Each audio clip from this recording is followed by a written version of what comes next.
मुरबाड तालुक्यात दरवर्षी भीषण पाणीटंचाईची समस्या निर्माण होत असून याबाबत प्रशासनाकडून प्रभावी नियोजन होत नसल्याची खंत व्यक्त केली जात आहे. तसेच जलजीवन मिशन योजनेच्या अंमलबजावणीबाबतही विविध प्रश्न उपस्थित केले जात आहेत. वाढती लोकसंख्या, अपुरी जलस्रोत व्यवस्था आणि दीर्घकालीन नियोजनाचा अभाव यामुळे भविष्यात तालुक्यातील नागरिकांना पाण्यासाठी अधिक संघर्ष करावा लागू शकतो, अशी चिंता व्यक्त होत आहे. मुरबाड तालुक्यातील पाणी प्रश्नाबाबत समाजसेवक भरत दळवी यांनी मांडलेले मुद्दे आणि नागरिकांसमोरील आव्हानांबाबत त्यांचे मत जाणून घेऊया.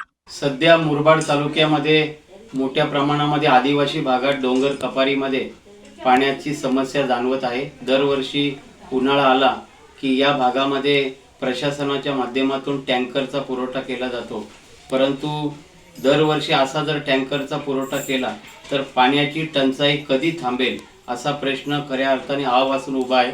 अनेक ठिकाणी जलजीवन मिशनच्या योजना सुरू झाल्या, परंतु त्या व्यवस्थितपणे राबवल्या न गेल्याने आणि त्यामध्ये मोठ्या प्रमाणात भ्रष्टाचार झाल्याने आज अनेक गावांच्या मध्ये लोकांना उन्हाळ्यामध्ये पाणी टंचाईच्या समस्येला फार मोठ्या प्रमाणामध्ये सामोरे जावे लागते.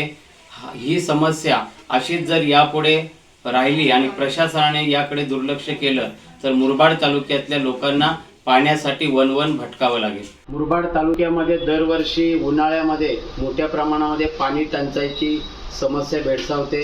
आदिवासी पाड्यांमध्ये तसेच मुरबाड तालुक्यातील काही गावांमध्ये टँकरचा पुरवठा करावा लागतो. खरं तर टँकरचा पुरवठा तर करावाच लागतो, परंतु प्रशासनाचं मात्र कोणत्या प्रकारचं नियोजन नाही. त्यांनी ते नियोजन केलं पाहिजे. त्याचप्रमाणे मुरबाड तालुक्यात अनेक जलजीवन मिशन योजना आहेत का त्या संपूर्णपणे हल्लेल्या आहेत. भ्रष्टाचार मोठ्या प्रमाणामध्ये झालेला आहे. याकडे सुद्धा प्रशासनाने लक्ष दिलं पाहिजे. काही ठिकाणी पाणी येतं, पाईप नाही, काही ठिकाणी पाईप आहे तर त्यांना कॉक लावलेले नाही आहेत आणि त्यामुळे साहजिकच मुरबाड तालुक्यामध्ये मोठ्या प्रमाणामध्ये पाण्याचा भ्रष्टाचार भेडसावतो आहे. आणि म्हणून भरत दळवी युवा विकास मंच मुरबाड विधानसभा यांच्या वतीनं माझी विनंती आहे प्रशासनाला की आपण पाण्याचं नियोजन करावं, नाहीतर भविष्यामध्ये मुरबाड तालुक्याला पाण्यासाठी 10 दिशा फिराव्या लागतील.